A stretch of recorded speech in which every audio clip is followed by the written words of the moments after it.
हमारे बहुत सारे व्यूअर्स ऐसे हैं जो 40 साल से अधिक उम्र के हैं और उनकी सेक्सुअल लाइफ और इरेक्टाइल डिसफंक्शन से जुड़ी कुछ सवाल हैं और मिथ्स हैं जो आज हम अपने यूरो सेंटर के एक एक्सपर्ट डॉक्टर रमन तनवर के साथ मिलकर दूर करेंगे। क्या इरेक्टाइल डिसफंक्शन बढ़ती उम्र का एक हिस्सा है? देखो वैसे तो बहुत सारे लोग ऐसा मानते हैं कि भाई अब हम इतनी उम्र के हो गए हैं तो अब सेक्सुअल हेल्थ हमारी डिटेरियोरेट होने लगेगी।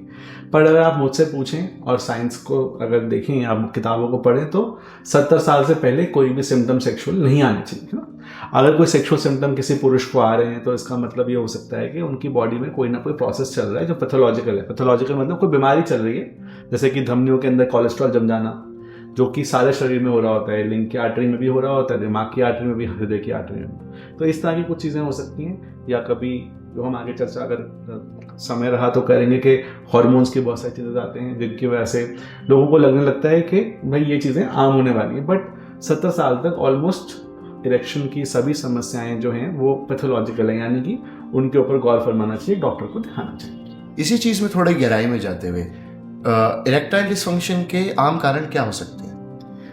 देखिए, इरेक्टाइल डिसफंक्शन के बारे में हमने बहुत सारे वीडियोस में पहले भी चर्चा की हुई है। यूजुअली दिमाग के कारण एक मेजर कैटेगरी यानी कि साइकोजेनिक इरेक्टाइल डिसफंक्शन, और फिर ऑर्गेनिक कैटेगरी यानी कि कोई सच में बीमारी अगर शरीर में हो तो उसको हम ऑर्गेनिक इरेक्टाइल डिसफंक्शन कहते हैं, जिसमें हमारे नसों से लेके जो लिंग की धमनियाँ हैं उसमें, या लिंग की जो स्पॉन्ज है उसमें, या वेन्स में, या हार्मोन्स में, इन सब में कोई अगर बदलाव हो, कई बार जिसमें हम सिस्टमिक डिजीज को भी गिन लेते हैं कि पूरे शरीर को इन्वॉल्व करें, ऐसे बहुत सारी बीमारियां, ये सभी इरेक्टाइल डिसफंक्शन के कॉजेज हो सकते हैं। तो इसके लिए आपको यूजुअली जब डॉक्टर के पास जाते हैं तो वो उसको समझने की कोशिश करते हैं कि एग्जैक्टली क्या कारण हो सकता है, उस हिसाब से कुछ इलाज हो जाते हैं। बट अगर कोई प्रॉब्लम है तो ज़्यादातर चांस एक उम्र के बाद 40 ईयर्स के बाद, जैसे आज हम इस वीडियो में चर्चा कर रहे हैं, यूजुअली ऑर्गेनिक कॉजेज का कारण ज़्यादा होता है। देखिए, साइकोलॉजिकल कारण होने होते हैं तो वो यूजुअली यंगर एज में मिल जाते हैं ना। तो अगर कोई प्रॉब्लम 40 के बाद आती है तो ज़रूर थोड़ा सीरियसली लेने वाली बात है और उसमें फिर दिखाना ज़रूरी है। जो सबसे ज़्यादा पूछा गया सवाल है कि क्या हार्मोन थेरेपी इरेक्टाइल डिसफंक्शन को पूरी तरीके से ठीक कर सकती है?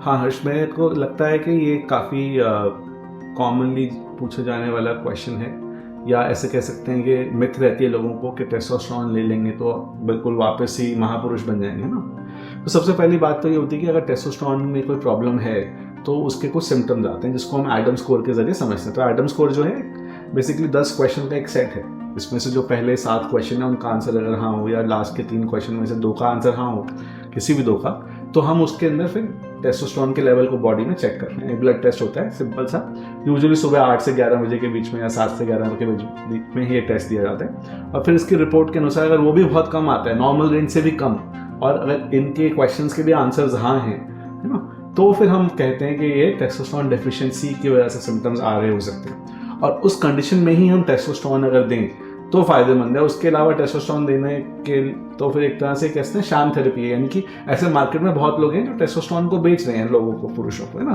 कह के आपको थकान रहती है तो आप टेस्टोस्टेरोन बूस्ट कर लीजिए।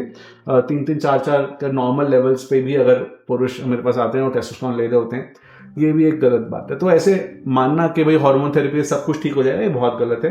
राइट कॉज को पकड़ना जरूरी होता है, फिर उसके हिसाब से ट्रीटमेंट होता है। अगर हार्मोन की कमी है, वो राइट कॉज है, तो फिर उसको ठीक किया जाता है। सेक्सुअल लाइफ से रिलेटेड लोगों के कुछ मिथ्स हैं। उनमें से एक बहुत बड़ा मिथ है कि मेरी उम्र अब बढ़ चुकी है, मेरी सेक्सुअल लाइफ अच्छी नहीं हो सकती। ये बहुत सारे पेशेंट्स की रूटीन कहानी है बिल्कुल कि भाई सर अब उम्र हो गई, अब क्या करें, अब हम इर्रिपेरेबल डैमेज है, मतलब शुरू से ही हमने ना ध्यान दिया, अब तो वैसे कुछ नहीं हो सकता है ना। तो सबसे पहले वही कहूँगा कि सेक्सुअल लाइफ जो है वो भी एक हिस्सा है जीवन का, इंपॉर्टेंट है, एस्पेक्ट है ना। बहुत सारे लोगों को लगता है अब उम्र बढ़ गई है, बच्चे बड़े हो गए हैं, वाइफ के पीरियड्स बंद हो गए हैं, तो अब सेक्सुअल लाइफ को एंजॉय नहीं किया सकता। बट ऐसे बहुत सारे पेशेंट्स हमारे पास हैं जो एंजॉय करना चाहते हैं 80-80 साल की उम्र में, जो कहते हैं सर अब हमारे को प्रॉब्लम है, अब आप पेनाइल इम्प्लांट लगा दीजिए, है ना। तो इस तरह के मरीज भी हैं। और किताब भी ये कहती है कि देखिए इसको आगे तक एंजॉय किया जा सकता है। अगर कुछ प्रॉब्लम आ रही है एंजॉय करने में, तो ऐसा ना हो कि अंदर की शरीर की कमी हो जिसको आप साइकोलॉजिकली टालने के लिए ऐसे बहाने बना रहे हो कि भाई वाइफ इंटरेस्टेड नहीं है, या भाई हमारी स्थिति सामाजिक ऐसी नहीं है, या हमारे घर में ऐसा कोई स्पेस नहीं है। बट अगर आप ऐसा कुछ कर रहे हैं तो इसको फिर डिस्प्लेसमेंट कहते हैं, यानी माइंड जो है अपने असली कारण से बचने के लिए वो कोई दूसरा कारण ढूंढने की कोशिश कर रहे हैं। तो अगर वो कारण आपका एक्चुअल ऑर्गन के प्रॉब्लम है या कोई इरेक्टाइल डिस्फंक्शन की प्रॉब्लम है या कोई और सेक्सुअल डिस्फंक्शन है, लो लिबिडो जिसको हम हाइपोएक्टिव सेक्सुअल डिजायर डिसऑर्डर कहते हैं, या प्रीमेच्योर इजैकुलेशन की समस्या, जो भी एग्जैक्टली कारण है जिसकी वजह से आप सेक्सुअल लाइफ को एंजॉय नहीं कर पा रहे, अंदर एक हीन भावना रखे हुए हैं और बाहरी कारणों को आप ठहरा रहे कसूरवार, उनको दिखवा लीजिए, वो ठीक कर सकते हैं, इसमें कोई बड़ी बात नहीं है। एक और जो बहुत कॉमन मिथ है कि बढ़ती उम्र में लोगों को प्रोस्टेट की प्रॉब्लम होती है, गदूद की, तो उससे भी वो सोचते हैं कि सेक्स करने से वो कतराते हैं, तो सर वो क्लियर कीजिए। हाँ, देखिए क्या होता है कि गदूद तो हर किसी पुरुष में ना, आप में भी है, मुझ में भी है, बट गदूद की प्रॉब्लम का मतलब होता है कि गदूद बढ़ जाता है, फिर पेशाब के रास्ते में वो दबाव डालता है, फिर यूरिन करने में दिक्कत आती है ना। तो इसके लिए बहुत सारी दवाइयाँ होती हैं, कई बार ऑपरेशन भी होता है ना। तो क्योंकि ये समस्या बहुत कॉमन है ऐसे एज में जहाँ पे सेक्सुअल डिक्लाइन होता है, तो बहुत सारे यार दोस्तों से पेशेंट जो है पार्क में चलते फिरते पूछते हैं भाई आपको भी ऐसा कुछ परेशानी है, तो यूजुअली लोग हाँ कहते हैं, क्योंकि कोई दवाई ऐसी चल रही होती है प्रोस्टेट के लिए जो कि जैसे ड्यूटास्टेरॉइड दवाई है, बड़ी कॉमनली दी जाती है साइज कम करने के लिए प्रोस्टेट का, है ना। तो उसके कारण थोड़ा सा लिबिडो कम हो जाता है, टेस्टोस्टेरोन का लेवल कम हो जाता है, तो बहुत पेशेंट ऐसा फेस करते हैं। बट गदूद के बढ़ जाना या गदूद की कोई बेसिक दवाई स्टार्ट करने से सेक्सुअली कोई प्रॉब्लम नहीं आती है। कई बार इंटरनेट पे लिखा रहता है डॉक्टर साहब प्रोस्टेट की दवाई से तो इंपोर्टेंस हो जाती है ना, तो ये कभी मैंने देखा नहीं ऐसे होते हुए, बल्कि हेल्प ही होती है इससे। जब आपका यूरिन का रास्ता खुला रहेगा तो वो अपने आप आपकी जनेंद्रियों में नहीं जाएगा, वहाँ कोई दिक्कत नहीं करेगा।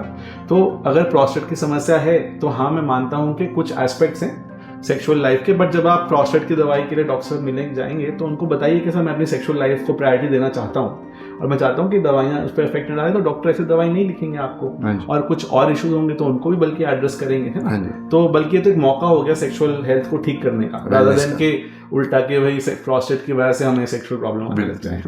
सर, और जो सबसे बड़ा मिथ है, सबसे बड़ा मिथ ये है कि उम्र बढ़ी है तो हमें प्रोटेक्शन की जरूरत नहीं है। हाँ, ये भी एक बात सही है, क्योंकि ये लगता है बच्चे तो अब वाइफ के भी पीरियड्स बंद हो गए और होता है हमारे शुक्राणु भी जीरो हो गए हों, क्योंकि उनको लगता है कि भाई मेनोपॉज जैसे हो गया ऐसे मैनोपॉज भी हो ही गया होगा, है ना। अब कई लोगों को उसका ज्ञान नहीं होता, बट जैसे हम समझ सकते हैं कि 70-80 साल वाले पुरुष के भी स्पर्म काउंट नॉर्मल 18 साल वाले जैसे हो सकते हैं ना, ज्यादातर होते ही हैं, अनलेस की कोई बीमारी ना हो गई हो या कोई और कारण से। तो एक तो ये है कि वो तो प्रेगनेंसी कर ही सकते हैं ना, बट ऑफ कोर्स अगर वाइफ के पीरियड बंद हो गए हैं तो फिर वो चांस बहुत कम हो जाता है, बट फिर भी एसटीडी के चांसेस, इन्फेक्शन के चांसेस ये तो बने रहते हैं लगातार।